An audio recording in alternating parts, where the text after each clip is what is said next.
ula aso fonga ka salama video TAUAFIAFI ma fa sota ina live stream pole www.LOABAY.com fonga musika su flow musika fa no pone tana po o le palmoa pes fa na no mo fo le pa ata fa le twises so send us in the live stream on radio TAUAFIAFI www.LOABAY.com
Revival team to be so Siva Mole Tour and I've tala to for the tattoo TAUAFIAFI Malopeyo to the tattoo. Matala vai tattoo Pesolotu, a Peswelli Afayo Nata Mafatio Finalo, a Simio Lama Mafia to Oepe Popole Niaso. Your papa for a lady later also. If you really have a bad day today, or man, you're Pesilo tattoo. So we pese, so we Siva Mole. Yo pipi ya leli, olutura mtongo na itato. Afewe ni maftianga altino pena fo le ngase e po mafufau i le tele fo i whawhitau ni se whanga tau te iai le tele o le pressure fo le mobili na ngata fo le i o poa fo i me whawelave i whapena e tau ona tātou tā roa pese vi ino le tua wai le nganga pa i o le tua e pa i atu e wha mawhanawhana i ati oi pa i ane, pa i ifo, pa i atu i a mapai o mai tātou ia na maua le tātou le mawhanawhana mea te ia e fia la ia lea e risi me la ika mai a mai ka ia si o le aso tā koe alu mani mea aso ato e ita pau lava le mea ia e fia tātou pe po salianga lo waso fia isi kere aku ista matala pitu sirina le anga la to waso nei lo tātou si ngā ka mai mea la titi a se sina whaitao e nei anala ita ia ai ista matau mali le umalon to umalon fana umalon to ai ngā toa fa ai dai ai oko ka se le anga na mea ni tu mai mea sta mai meti ana wa ita atama nei no tu la mes 40 minutos o te ai le tu la e ono i le afiafi le o le aso tolu se folo iulai tu sama lua afi sumaraiva i le afiafi nei o le aso lua atama nei e lo mama futa atu i matumaitai o fresh Mari ia e to lua fo ia wa fo te to ino le tatu o tunu le tatu fo kala mele o le TAUAFIAFI male LOABAY ya malo maro fo mi sta lango ia wa se matangi ami mari lo fo wa nei tu la da fiafi ioi wa avatu se vai la wa mu la tu ni fo li la itse ya tanto motos mai tu sapere se tu pele se me ai mai o ma na ia ele do me se o na mole no ma fatalo fatu nei no ka ilo ai se mo vesi se mo vesi o maro se calma mo yo ai fia le nga te fatalo fatu hello ma lo te whatsapp ni tu la fiafi ia le tato o mai forta tu pokala mazani TAUAFIAFI ma LOABAY ia e tai to lua ma oe ia oe anga i le fale po fia lavo e iai fai ma lie i oe a oe te tango e foi uli pe a wha pe oe e tango fia le ama malus o wa ia me whanua nuol tele u whala bila te utama lele fo uto e alia ima i o fo tuanga lea o ia lau pua tang whainga tutu watu e o tafa e toi man tua pe ai oe popo ngā whingta ai fatalo fatu lau pokala me TAUAFIAFI ma LOABAY ma lo soifu lo soifu e ui lava ne lata i le tai au i pio tala ma se ni tatu e ui na lata le tai au ma le afiafi ia sai e wala upa ia le tua e le nava ma fitai ia kausia ia mari kausia o manu ia o tatu le isi o whanoa ni taimi ia ono le wala upa ia le tua a whaira no wai wai isi tu la mapena sto ainga ia fa mai se atu le tua se tu ainga pa fe no isi tasi le na ua a fe malanga ni mo oti ia ngat fe la tu na lo ngase ma lo la velo sa ni tatu ta ma mitina ma tu na lo ngase ka fa na fe le tatu fa na witi so se tasi la na lo ngase ia talo animal talo le ia ma se me a fe ta pe fa pe te talo ala ilu luto ai ni talo ia na me memo ia ise meu tu hero do ele foi ora le tari da tu o tama tu ai ana ngalo tama tu ai stasi foi o tu ta fa na venga sting o maina ia la ora na se me tama tu ai la ngase ngase termine la le ngase o le fulu ise ma yo maina ni ngo fa no kiri ka wa ko ki wo fiskaso nga ka ala na te dona una alo se fana una alo o mai uma le fulu ya o talo maina ia pawa talo ele nga te lea ia ona le mai no ele mai maina ele mai fai selfie maina ia fe na te mafuta mai ia tatu il fa malo longa o ke mga whakawal fuluanga e ke ia wai whare kongu ia renga te leo nisi o la tu na longa se nei ten ia pe foi o nai te mafuta mai ia ale na ua e lunga na wala ia whemalia lo sa e tanu a tu whenua i mana ai nista matari mai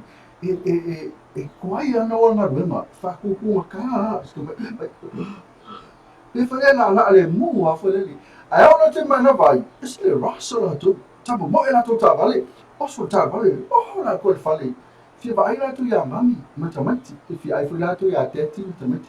e fai mo wa le so quella via. le so na wa tu lo fia ai lo fi mi fai me la tu kisi mi fia mo la tu kisi fo le kisi ku pai ma kisi fo le Hello fuckies. Na tu la tu kisi na. Lo che io voglio un ambio capecchi mai se. Allora kiss. Cos'è? Io mi ho il morning kiss. Morning, yeah, man la tu. After our kiss, after work Night kiss. Io vai dire che io mai no, le buco mai no. Io tu la nare, o ti non tele sono Io ok, su mai. Ma tu la si va na mari. Io la no what for man tu e si alu fortina la tu e la fia. La tutta o tamari la. Tu li tu na tamati na ya lu fo le fe ga no. Ila na kisi na na kisi. Io meu akai vai ka workis. Ka karele la vai ilanga morning kiss ang lela fa ko fa ilang teu tu. Siloman. Siloman. Iya. Ai fa mai ule la val pese nga makai pokalami e pelo. Sa si vai. No menga sivo. Iya le tere ya. Fa lang fa e mangidio. Seki ya tiro. Ko tilo maloa. Ya tu la ya na ya ole. O tu le ya oi ba tu le ya pe ya tu la na i sta won fa ma rusia kisi le ta ya ma kisi le. Oi mo o luar te mama tina ya pole ngadi pole o langa pe ya e mo matar sa o la yo la nga ko kisi nga o boli mo se me o iya mo boel mo pa yo pe fo mai engis mo pa iya ka mo le ui fa me isi wa wo malo lola to rest in peace rest in peace la ka yo tiro le ka cara Ale, tu lang na malusia tu tato ya o mali tu vai man. E kisi foi le watu rumo ole e fata. Sa foi ko vai. Ya no e ma fana Ya. Ai si ngari venga le pe waku le rumo ko fa venga le vai ko kum. Kisi na. Ko kisi melo le vai Sa si ringa ku e muri. Tu lang na le ma. Pe ya fa mai mari life is too short. The Fatino Manatulama. Mary, you can't wait to see you. Mawasisi monitis, I kiss pai. Ele marquis foi. Ah, aquele é o kiss. Pode ser. Eu kiss vai. Agora, vem na mercada moi, lá meu kiss. Kwa fa kwa nga ya o ko ya lu fa tu ma ko va ya mal fa no ni vai tau le ma fu ya la ko ka ko ka fo me ma ku ya fo le te ya wa ina na we fo te metinti jama itenti alo tutu la wa fa le nga ina no no le yo fa te sa inga ai te lo ai ta tu ta me sa mo pe tu na tu se mi ani tu la te fa ta lo fa tu ai ia ile ma malu mal pa io ta tu no pa anga tato lo pe lo ma o ma tato po kalame pe yo ma se ai le afiafi TAUAFIAFI ma le lo pe ma lo tawa ya tu la me tau ya este bile la tu ya mari ya na te na foi para tu la mari tau nei sa mo ile afiafi nei ale tu la ngare tau ya so le so esse ma me yo le tau solo ma ne le la paolo le la ma ne le ma lu ya tu la na ale la ma tu ma mari ia whapopoto e mali tātou company na o lango ina malo si tātou tātou tātou mari. O LOABAY tātou tātou langa le whai ama Ia. Ke rei ropo mai sapti. Man tua tātou o le lango sua malo si e tātou ka company anga le po tātou whaten malo fo ile o Skyview Villas. Pei an whai atu ka ilo ai ai si o manga i whai un whafo wina i loma whatanga ia po oe ai au e whiarua oe e whai e sau oe retreat na oe ia o i nā lawa nofo anga mo oe i le ngata whaten malo i whai una e sa valvali fo i nofo ai ia ma poe e ne au selfie nā tātou the well venue kusa o i ngai ko e suia ato i loma whau u whaale le iau ia tulanga ile ia ole olanga nei ia temi so ina ia malunga lo ia ole angana tatu faten malo le tu fa ia mofutanga o tau tu fa tu tatu tala ni tau fatala fa tu Melanie Fong pulenga lo finga luenga malo tau ta nei asu tala tau mo vai ngo Samoa ia le lau tau no mai fa mo ina lo fisa vai tau I tura ala fa lima le fifnei aso lua tori sulu Julai. Winga tau, o au susua sa video le mata o polu anga il vai to i lau lo oftia I Samoa I peitai, o se vai inga tele o au I matu I sae o lo anga I maidunga le atinu. Fautuanga mo ti munga mafa fa maru sia pea mo Samoa. So I whaafunga mai. O au susua sa video le mata o polu anga il vai to I lau lo oftia I Samoa peitai, o se vai inga tele o au I matu I sae o lo anga I maidunga le atinu. Fautuanga mo ti munga mafa fa marusia pea mo Samoa.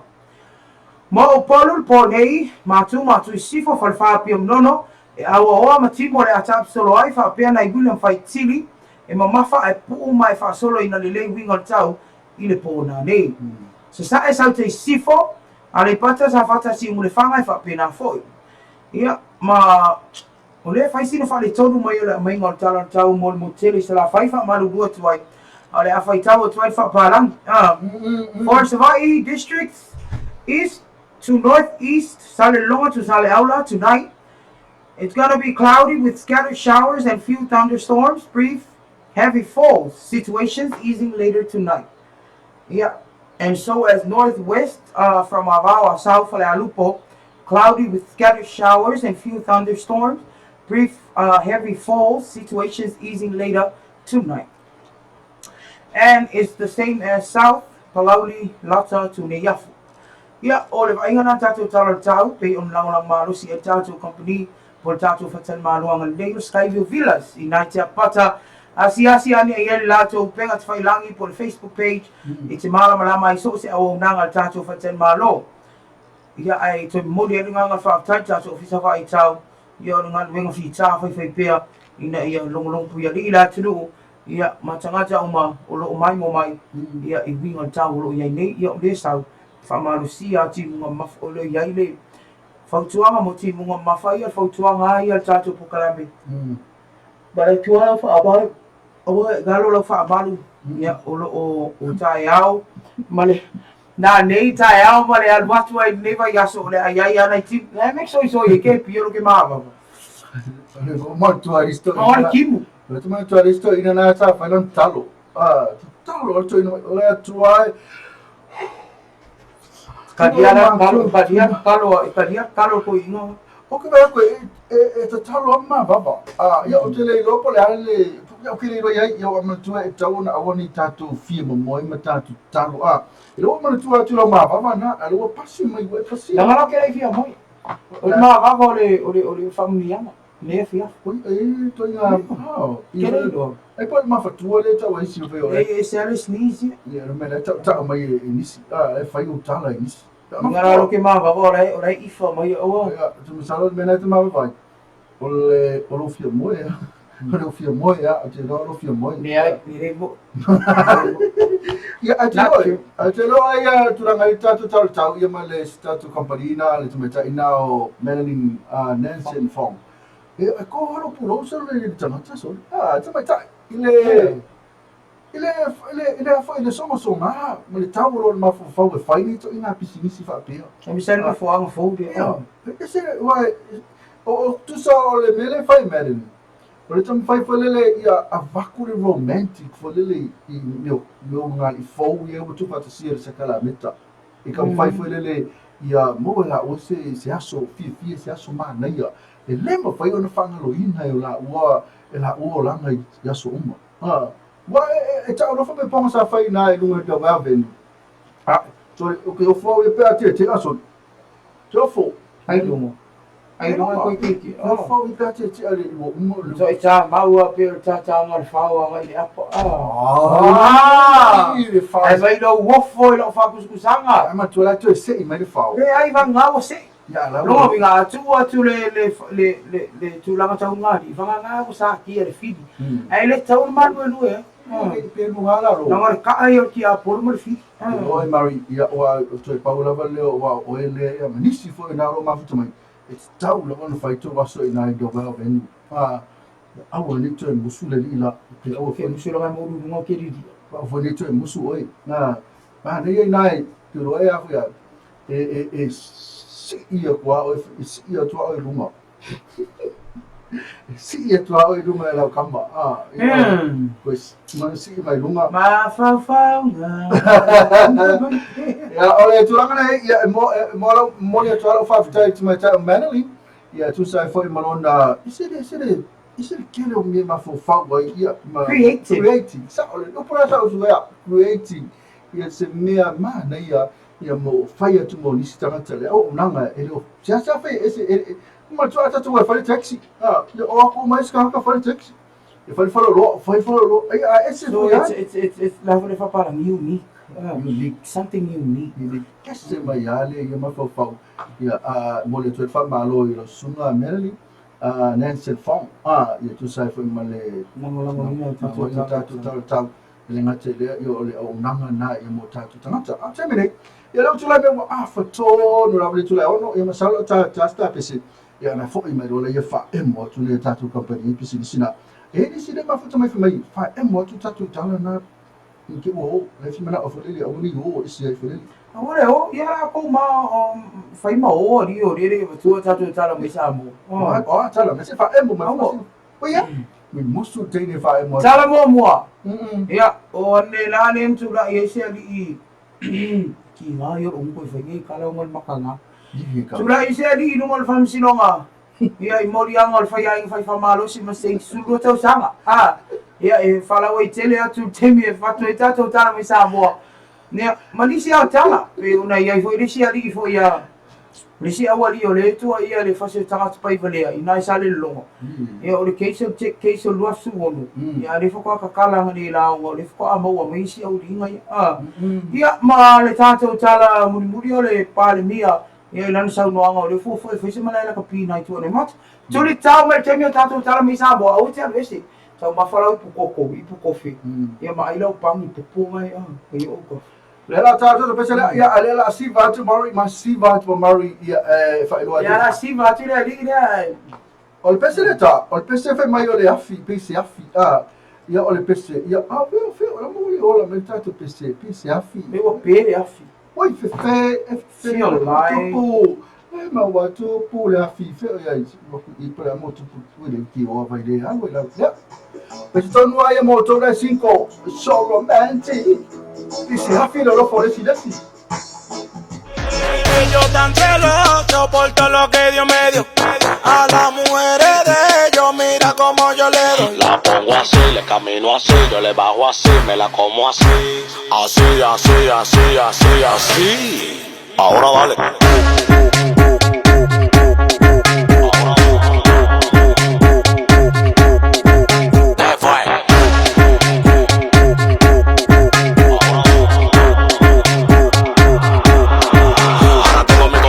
Preguntándome qué es lo que pasa. Tengo una mata pariendo cuarto en mi casa. De que yo salgo a la calle flow con la grasa. Y ustedes con su brujo leyendo su taza.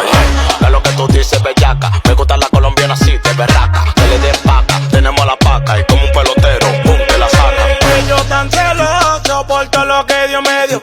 A las mujeres de ellos, mira como yo le doy. La pongo así, le camino así, yo le bajo así, me la como así.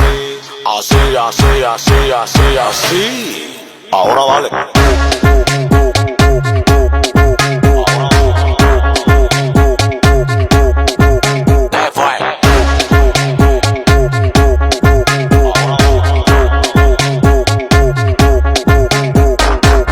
Los celos lo van a matar, porque ustedes no.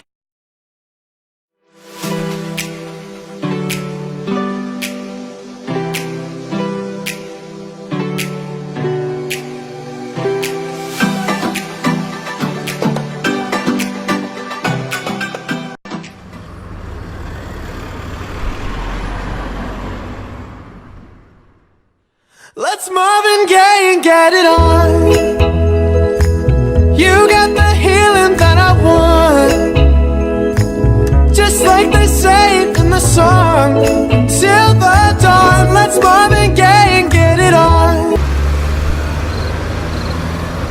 Don't keep your secrets to yourself. It's Kama Sutra.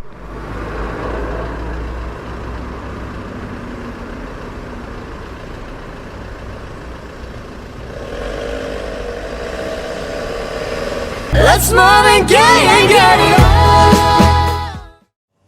Welcome to Skyview Village Team New Wear and Team New Caledonia. Le ako moto mechanic ki vai tele fa sanga I malino fo nga TAUAFIAFI o se au nanga fa bitoe sili ona le leimolo sa le quick service mo ta vale light vehicles e ma fai ona sui na le fa mama swau ato le afi o yai foi le mato o nanga fa bitoa le panel painting ma le respray painting mo so se vai nga toe fia fa le leo le tino lau ta vale a fia mai nei loa pe vala au mai le numera ona o tasi iva fa ono po le fitu tasi fitu ono fa.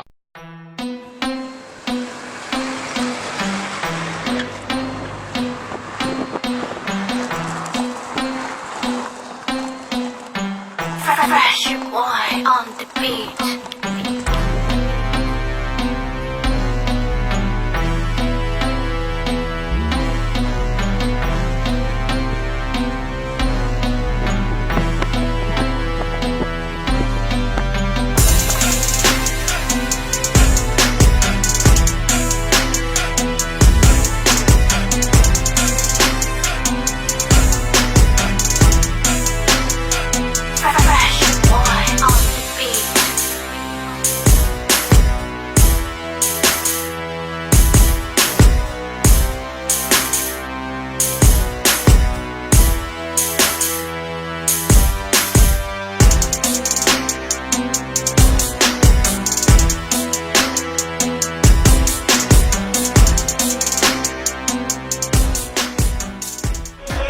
Yo tan celoso por todo lo que Dios me dio a la mujer. Lei ia inga matulanga manao mia mo le fao ina tu le elitisi ilo maota por business. Hola tus. Uy kia umor. Oma, koe ale kisi. Oi da wano kon. Wai la fai mo di fai le sen. Ti fa befe kai wai so sisi ngame. Ai. Ka fai mo di fai long le sen e fa kanga la kula fong le disi. Ka sa inga pe vika wa venka wi kisi. Okay. O me fai pe vika. No payment, no power, brother. Mo nisi fa matalanga vala au mai le ono lima o lima po le ono lima fa fitu. E taua lo mama.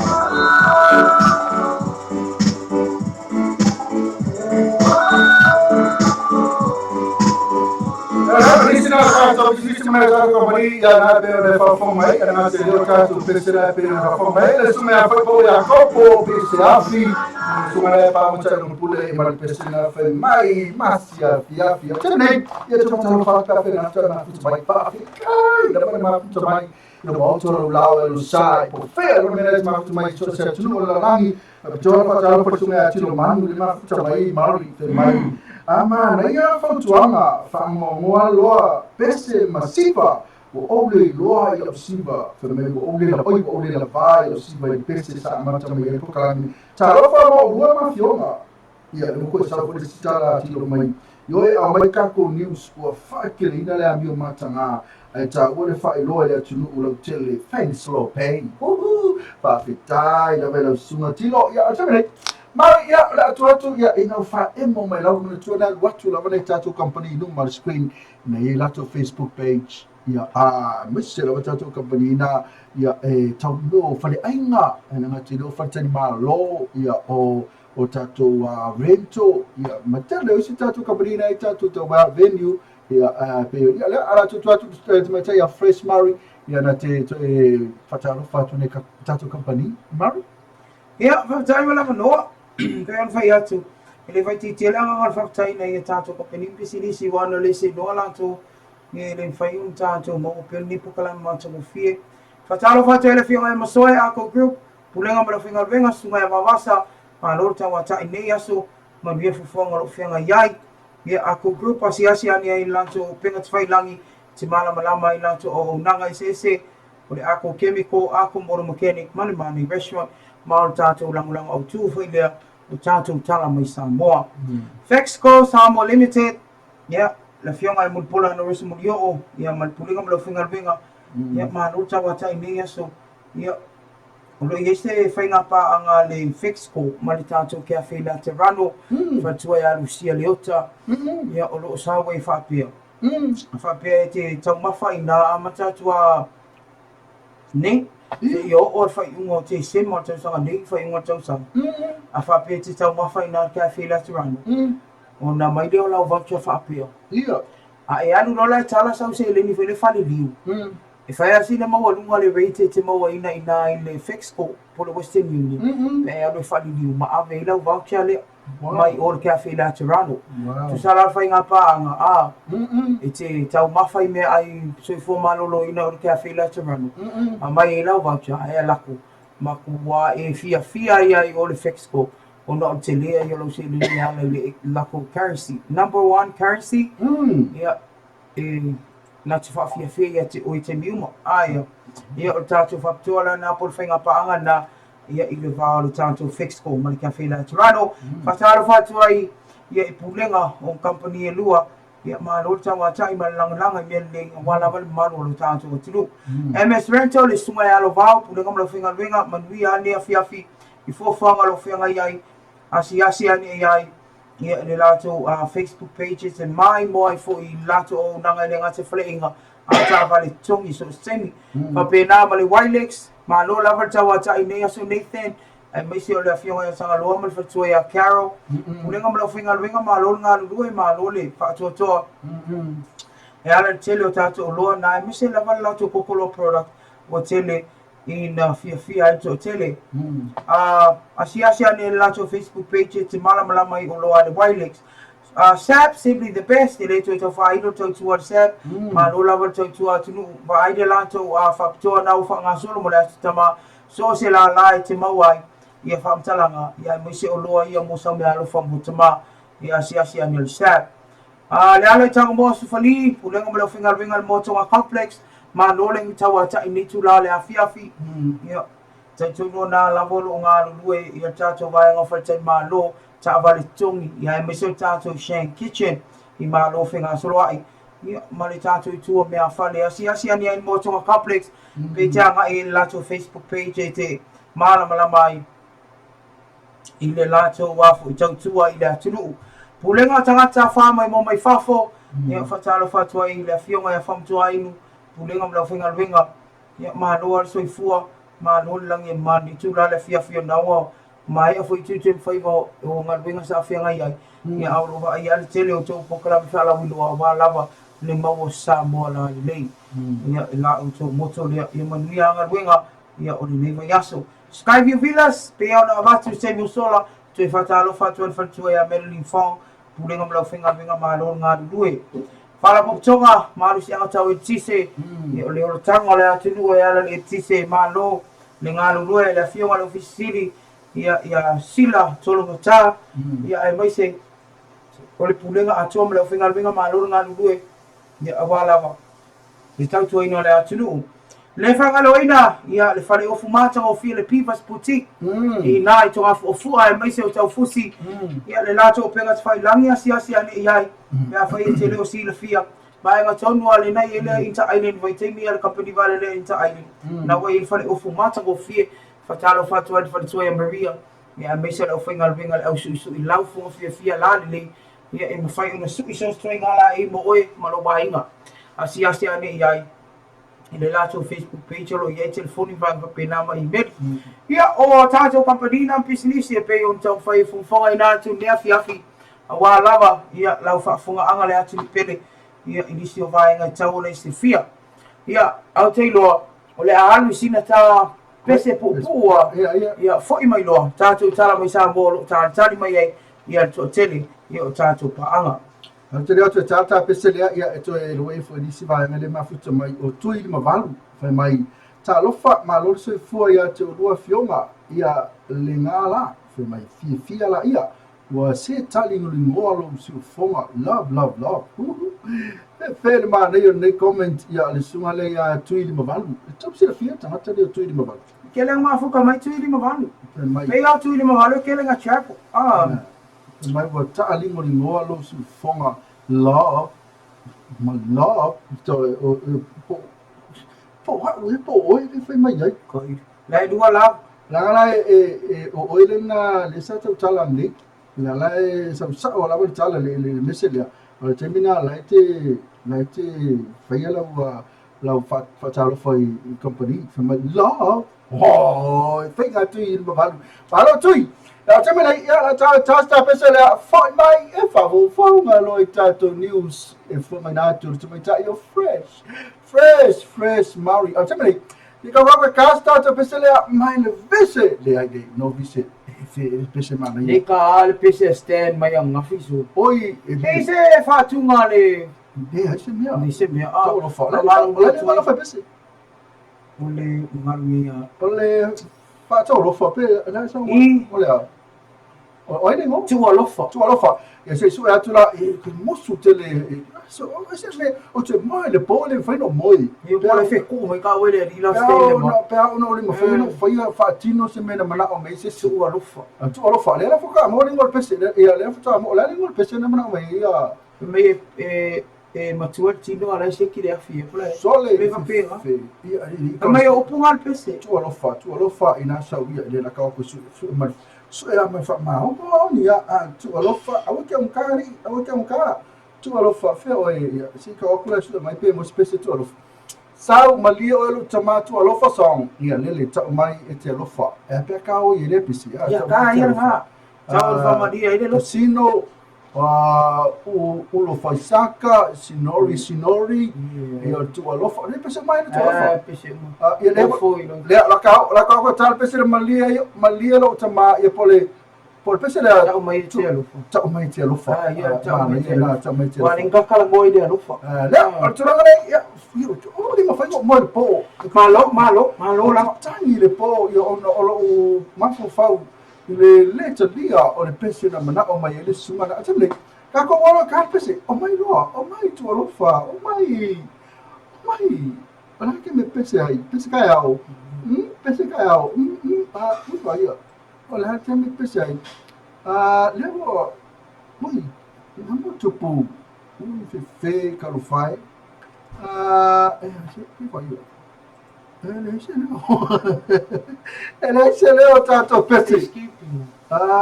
ele tanto ele foi no carro mas pese kalau fai ya so ele se me ko fai foi se me ko masalo mali olo tama se ko ele ko ele ele do mene ko puta to le sound no tato pese ia to le foi le okay uma me le foi okay uma mix no que ele mix de asa mai e fe kal fai mi koma le foi no car pese e kal fai ya Maria la ko e ka ku se pese le lo le ele mana o tu lo fai e ka mana to ele mana o la to ko ku e se pese ka Não, fala assim bem, não. Fala assim bem. Fai mai isso. Não pese lá, não. Ka ko ku lo pese de sunga ia. Tol mana be misru so ia ka se ko ka tol mana. Mal mana. Malu dua tu la sunga. Stand malu. Never follow my kilang. Ya, orang pusing sama yang kok. Ala ta silo man. Malu jamne simbalo e. Tong ye fa. Lo mai uma para me sih.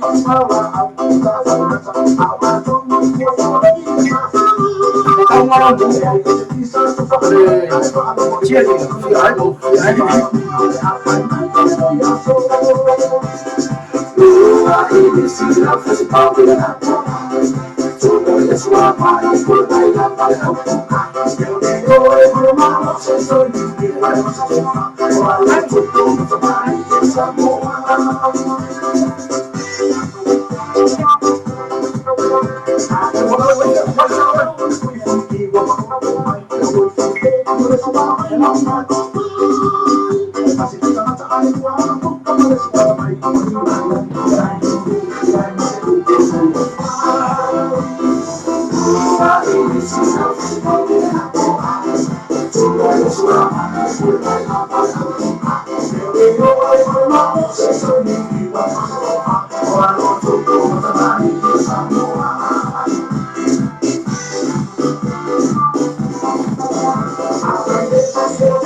If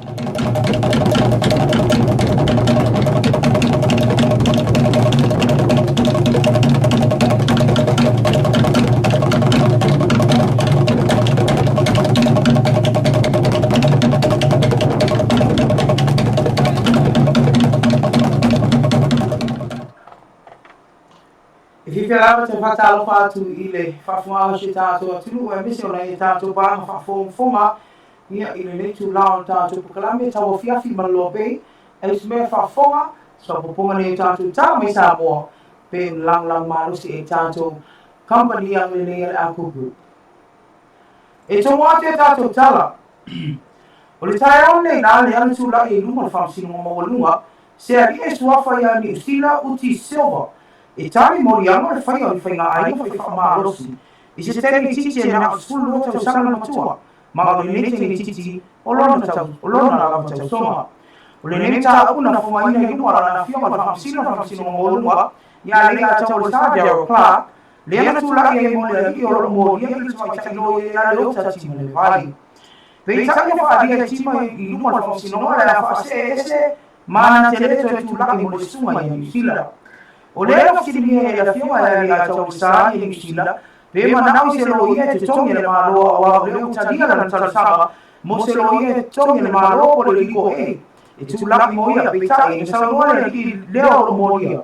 e manau sa lo ia te tongi lava e ia malona inga pe tae mo muri ane tūlaki tua whini o le leo lo moria mo talasanga le a whionga whamsino ia le a tau sa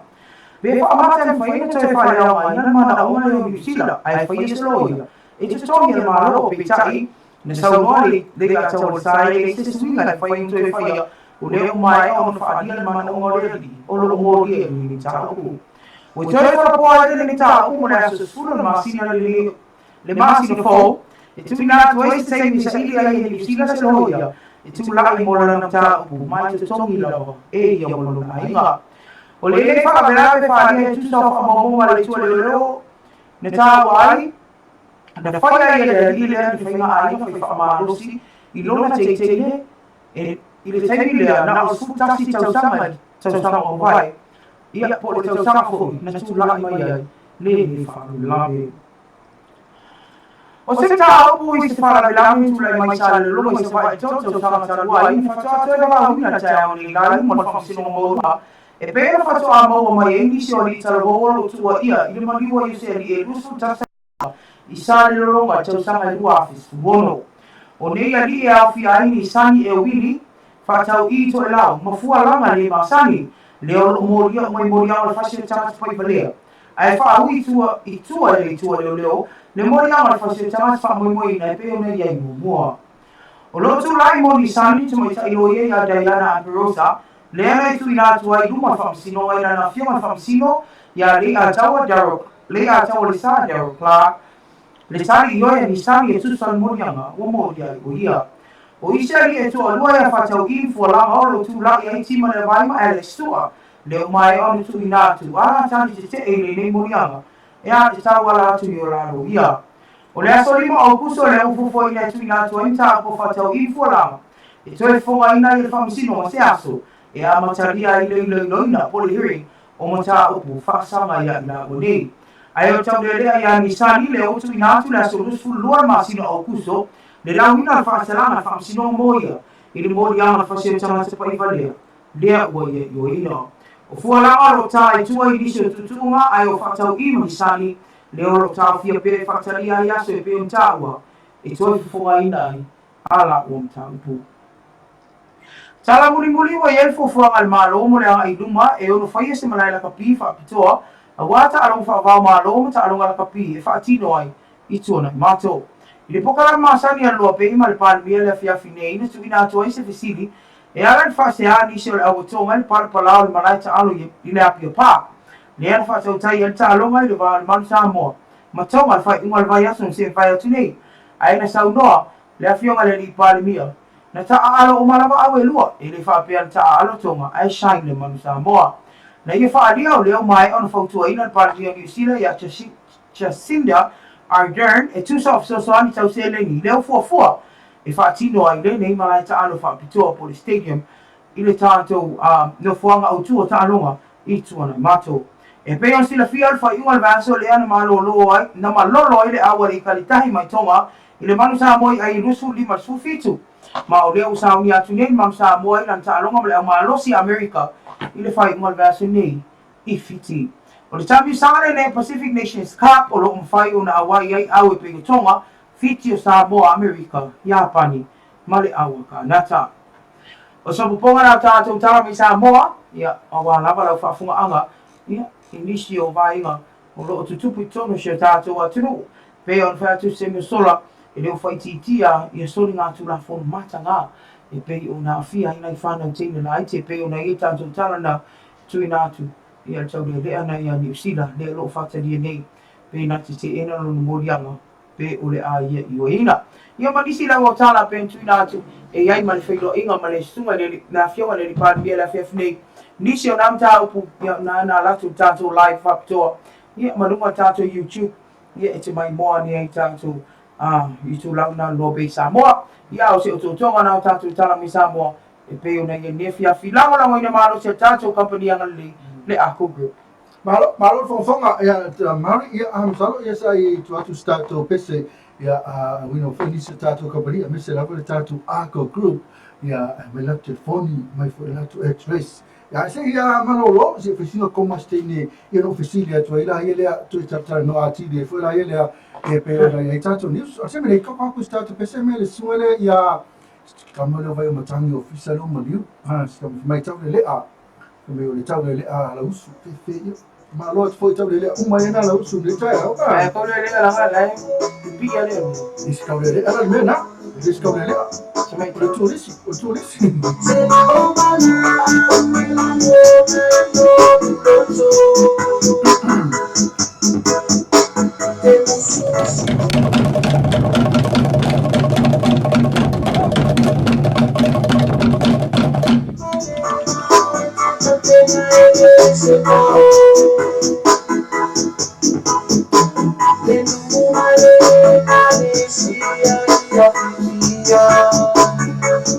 ia famali atu le sunga ia pi me ke maran pesena tau le ala usu ia fautuanga ana sistema ia I la uma liwa ia alo ia la vana fautuanga ana ia tato mi sa tato ia mi fo ia ba no tiava mtiane ia mamea ia ora tu bana tau no tu lu mai fia ba ia mtiane o te mini o te tusta mal foi ngo no ftane foi ia ba se tu lowa to paulo to ngafa tu te man wai ia ma tanga te moni ala ai o te tau diana e mo ia ala nganu ia ai o te mini mo kusa fatalo fatu ne ia o yo jo lo vale ia ka uri ngore rilo cho na ko e mane el jo ia ke le lo pole ai po te fa me ko ma fi ai es fos po fiseki seri fai fali le viriamu le lui o le lui malo la viriamu le mafuta mai Brisbane a stadia le malu lo ia lo fia ngai fu ngaluenga malo tama tai ia mata mo tui di malu ia ma tilo manu woi le request tui di malu mea ka mai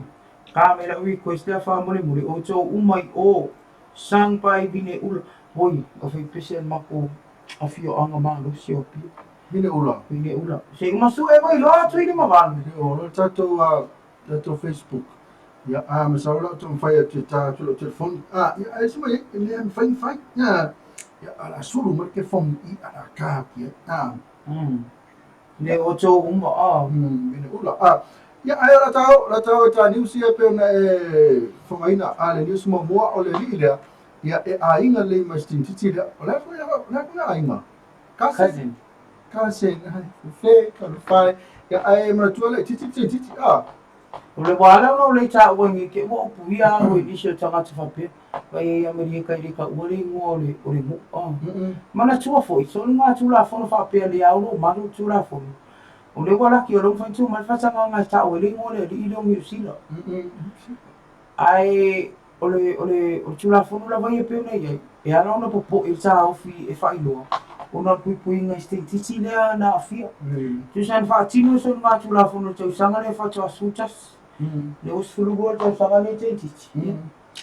me au fa ko pela ma ia mo uru ngai ko nga mi peni i fa ti tele ino le to nga le foi to nga fa mai pe on fa ia to lo nga lu e to manga mo e poponga tia sa wa i ta to ofisa leo ia man sanga mi fa si lo nga to fa tu tia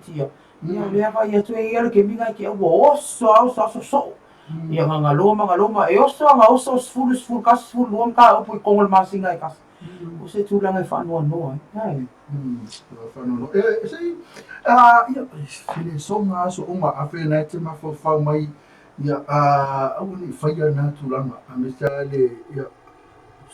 ka le o tele sa le le tele fita tala fa ia nga tu la fon va pena pa wan me ia mo li atu le nga fa ma fa i titi le na le tu poi fa le labe ia fa pe fo nei ona matua nei ona uso foi nei ona tu ngane me se nei ona inga ona tu la ma le sa me tu fa ma tu la vai nei tu matua se va ai le tamai ti te mi uma to ona i se si a po lu pa nei koe e pe ele pesa sunga ia sorry ka o le cha polo bo ui mai so se mea ui mai tua ui mai au kafa ui mai telefoni ui mai aua la vanei tu fa wina cha tu fa na e le sa o ele pesa sorry ka maluka seginga ngofo ai di sike mo ni se vai e o pa se ni felis ke le ala bona via istintiti ka le fa ia o tu langa ia ola ia ka se ia ai le tupu po na me to se ai le tupu ia le vai tu lo tupu pe ja foi tu va tu lista o ngo konku pe nga ku e o ki a ko era o fia nga va pe pu le kingi nga o kala o me o ka se ki ko ni le ma yes fa fonga la tu ai se ka va ko pe nga ska ko mi o le ai sawa ia e ke le nga mai o konka ki o ia va le sa le vi questa video mu le ulu fa mai o le pese la felice mi boy what happened video fa mai o mai sa lo tonga Fine. Free yourself. I will pull a lakor kako vai. Ale mo ilungan kako YouTube. Pol tato ala atale. Le mo ilungan tato ala leo. Ole radio talavi pol tato simple radio app. Le umata fatunga nga. Malia ifina ngalo ona ole ua lama fa iu tato pokalame. Ia e mai atu lol tano ino tato talami sambo. Ia ona fa mai afo ilo tato pokalame le tuna ole afia. So ia la family na la tu pesena ni na mai mo change le ula o mo mo se ka ngai fa la pesena ma vai lo ni fo e ta tu pa uma ta pa ia o le si ta tu ka ko sa tu lo ta tu mai la kapi na la fa mai dikio fa mai tu ina ta wan ni mai e ko su e se me o ka fa ia ka fa o fale kai ko kai pa ko la ka via la ka ma tu ni fa lo ni no ko sa vali tu to mai foi paka ko ka vale ia tongi wa le pake ma ko kafa ma ia le vai tatu mai fa ma ia mai fa pe ni New Zealand stadium e fa New Zealand wow ngala malanga mai Jacinda Ardern le ma pale mi New Zealand le wo mo ko fa ia stu e ka ko nga nge fa mo buon ka ko stadium le ia lo ngala pol ma singa fa wa ma ka ngal stadium anga tatu na fa ngal New Zealand tongi to tax ina ia sau mali taxi na ia matou ia fai ele tatu stadium fenga renga o te benefit sasi o fenga renga se work for your money vanga wa disabled vanga no matu o retire ia pensione o to mana la it tel vo si vanga le o ka wa ule o di ya to langa fa fta ia New Zealand pa fai o na tu langa e un fai tio na tu pil fai tio me pensa mo poli tu fai tio la to ia le police tu ia wa o me e fai stadium Olha se tu news foi fa pe police foi fa o menua manslaughter ole mta kule chuma tu ino no su wo oficina le ma fo tu na mata le trial pole fu ino ta ma fo mai ona le sa ili mai ia ina tu tau mo ia ya to ia pe ona ma tu ia to le ina le o iwe ia ai afoi ai ke ko do ia de ala so di ma la so fu te foi dai do ia so fa hiu ia no ko so fu Pero ya masala ma to sina to la sina to Ya, mamai. Kita fala ko fe kai titi la au pe se la tele la. Ya ai malo la vale na lu dia so ya e be ona awai to foi il tato fa sino ya wa foi le o mino tato news na e be wa foi le ni tau longo la pa tau tuno ia siga fie la tau ia news ma meo tupu le tato tuno ai pa una news ma ia nana fai tato malai la pi esta mana la kapi fai ai e ave fai se mia volele malo tu sape tinu pe fa le kai ona le anga ia no tu mi utara tonu lava le boli pa mi no tare tu la fetu ia mo le tu fa malo ma fa tai la tu mana ma tu tu si ia family no finalo i se tu tua fa le lava fa le au al tatu samo ti tala samo le trave i lunga le pena te fa la mina ole te www.loabaytvradionews.com per mo tatu simple app mai se la lunga le tatu YouTube channel e pe ne fa fome mai masala mala mai tatu pesela tenio vina ula ia ka fai se vai ma pese felice ia o musus ka me son to wa fisa o to ia me son to lua ia ai te loa ia William o la lu fan pan popo ale lave famia fia mai so to no lale lave masalo i lisi au fa na ve lave la fa mai o mais o sa lo ko ma de kasi ala pagi popo fia oi foi mai na ai rena la o fai ma fai research na que le lo fe mo feel life I survey na tu mai lo bo ia i te lo mana me wa o pe que le yo ia ana leva ai ma vai pe ai ole mai atia nei ia fa lava tu to ne fiafi ia a tono ona ia ole ase tau tua fa le a foi pe un sau no mistanga ia cha sia ia fa amdia ina yo to fina ngalo ia le nganga lava ia long pu ia di se ta to atu ia pole a lava ni me o tu ia e si la fia mi sai ta to lo ma futa mai atu ma fa man via le tu ia to mo to ainga tau filoi i le aso a tae au tātou kalamasani tae au mawia mana LOABAY ai mo le nei tula whakasoi fua ia mawia la fiafi. Goodbye.